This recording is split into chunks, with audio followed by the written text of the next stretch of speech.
I'm putting so much pressure on myself to say something interesting. We're off to a great start, folks.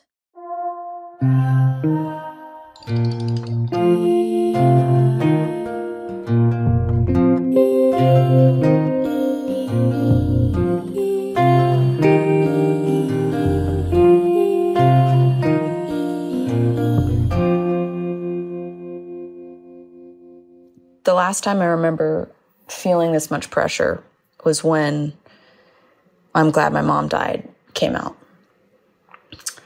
Before a book is published, it's sent to critics. They get like the early preview of it, and they read it, and so that they can have their reviews. And you hope to get good reviews because then that generates good buzz, whatever. My book was sent to Booklist and Kirkus and another, I don't remember the third big one, but it got these starred reviews. So I knew going in like, oh my God, it's going to be critically acclaimed. That's amazing. That's cool. And I really had no expectation for how it would do commercially until I got an email I was not supposed to be on that email thread. It was supposed to be between other people. And in the email thread, it said, like, how are we looking on pre-sales for McCurdy's book? Do we think we'll make number one for like the New York Times bestseller list? And I had had high hopes that it would maybe make the list. But then when I saw that email, that there was some expectation or even pressure on it landing in the number one slot, it was like I became fixated on that, obsessed. My heart's like pounding even while I say this. It was all I could think about. Like, I needed that book to become the number one New York Times bestseller. I'm a little embarrassed to admit this, but if the book had debuted, it did debut at number one. If it had debuted at number two, I would have sobbed. I would have felt like a fucking failure. I would have felt so bad. And it's because of that expectation. It's because of that pressure. And my God, like that's scary to admit, but that's absolutely the last time I felt this much pressure. So that happened a year and a couple months ago. Cut to, what is it? August, September, 14 months later, this podcast is coming out. And this is like my first project that's being released to the public since the book.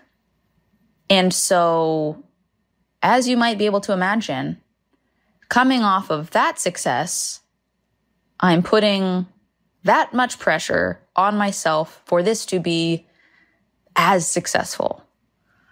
The never-ending chase of success. It's a fun one. And by fun, I mean, somebody throw me off a cliff right now. I care about making things that are good and the content being good. And now this book has exploded the way it has. And it's, I believe, very good. I stand by every word. I really like the content of it. And so now I'm putting this pressure on the podcast to have equal quality of content. And it's also scary because, like, the book I spent writing it, over a year and some odd months. And I had many drafts to really get it right and say exactly the right thing. And that's a part of writing that I really love is, nobody's going to be surprised here, but the control. I love to have that control of, I write it and I rewrite it and I rewrite it and I rewrite it until it's fucking great. And this is like just me talking. I'm not writing these out ahead of time. I don't know. I'm trying to own all parts of myself too, like the instincts for control. That's part of the purpose of this podcast is I just want to just be as transparent as possible because I'm frankly like sick of how socially we have to pretend like we live in these little like narrow, tiny lanes of emotional expression, just the good ones. Even like jealousy. Jealousy has become kind of an acceptable emotion. It's now one that like we can talk about at parties and what have you. And different emotions, I think, take turns in being trendy or not.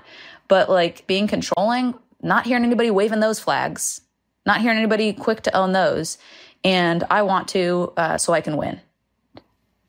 That's the most honest thing I've said. No, I really want to be, I want to get there first. I want to. I think I can. I want to be honest and true and accept all parts of myself. I don't want to pretend. I pretended for too long. For those of you who don't know, I once upon a time had a career as a child actor. So my whole childhood and adolescence were spent just pretending to be things that I'm not. And now I want to like own all of myself, warts and all, and just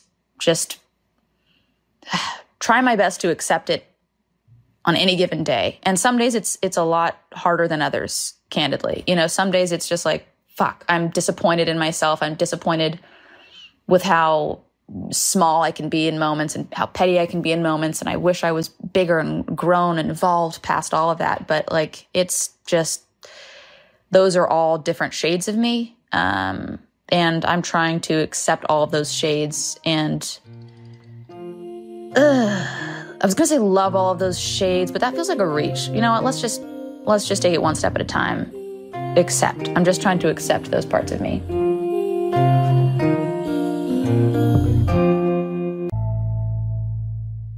So in moving kind of toward this next phase of my career,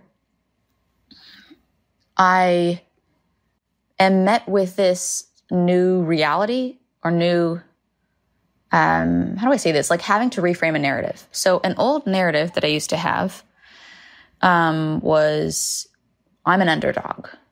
I always felt like an underdog. I'm undervalued was another one. I'm undervalued. I'm an underdog.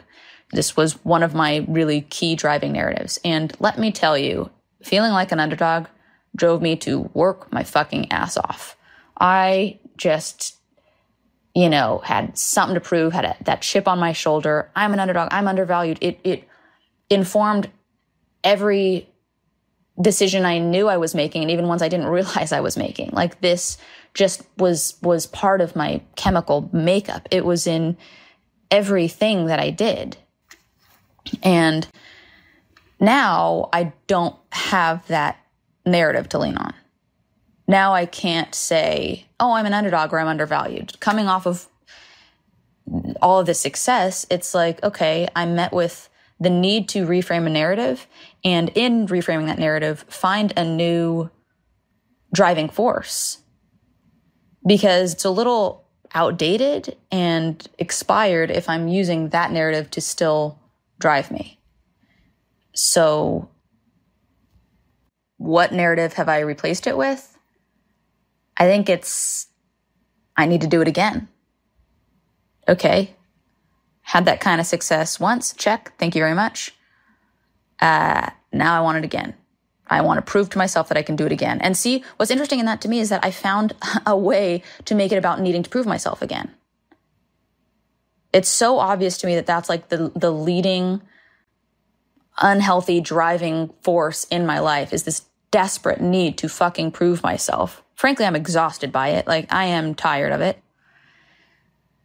I want to know what life would look like if I didn't feel this constant gnawing need to prove myself. What am I even trying to prove? I guess I'm trying to prove that I'm smart, funny, interesting, talented, and every other positive adjective in the dictionary. It's kind of true. Oh, it's really quite sad when you think about it.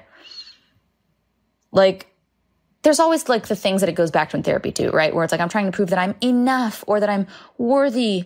And it's like these words are so ambiguous. I don't fucking know. Like, there's nothing to latch onto. But when I say smart, funny, talented, I can actually latch onto those. And I can say that I know I feel like I'm trying to prove. That feels true to me. Maybe it takes more work to get to the place where I'm able to recognize that it's like that I want to feel like enough or worthy of love or something. But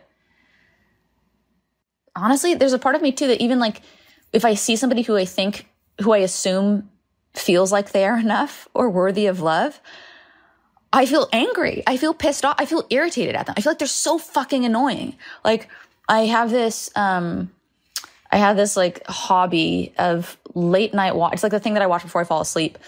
I'll watch vloggers, Like, you guys, I'm watching I'm watching like 18-year-old vloggers go to Home Goods and buy Halloween decorations. What is happening? I'll watch Housewives, always with the husband named Wesley. He's always named Wesley, that guy. They'll like show their pumpkin bread recipe, and they'll have like little yarn in their hair, and they don't say G's at the end of their words that absolutely have G's on them. They'll be like, I'm just cooking, I'm just cleaning, I'm just having a lovely day. I want to be like, fuck you. You're not having a lovely day. Like, they just like ooze this okayness with life and themselves that I'm jealous of, and it makes me angry. Like, I don't know. Am I jealous of it? Because it's like, I also don't want to be that. I don't want to be fucking making pumpkin bread and throwing yarn in my hair.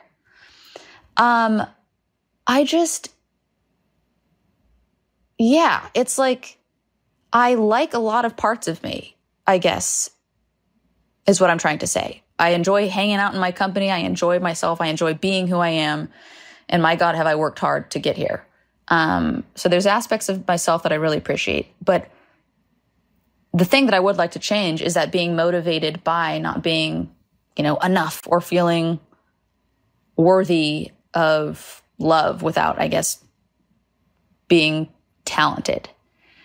I'd love to not be driven by this need to prove myself exhaustively, always, constantly. Like, I want to know what that, what I honestly thought? I want to know what kind of work that would bring to the table.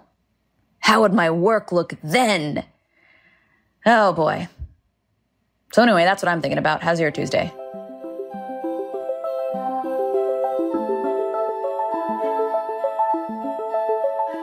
There's more Hard Feelings with Lemonada Premium. Subscribers get exclusive access to bonus content, and you can subscribe now in Apple Podcasts.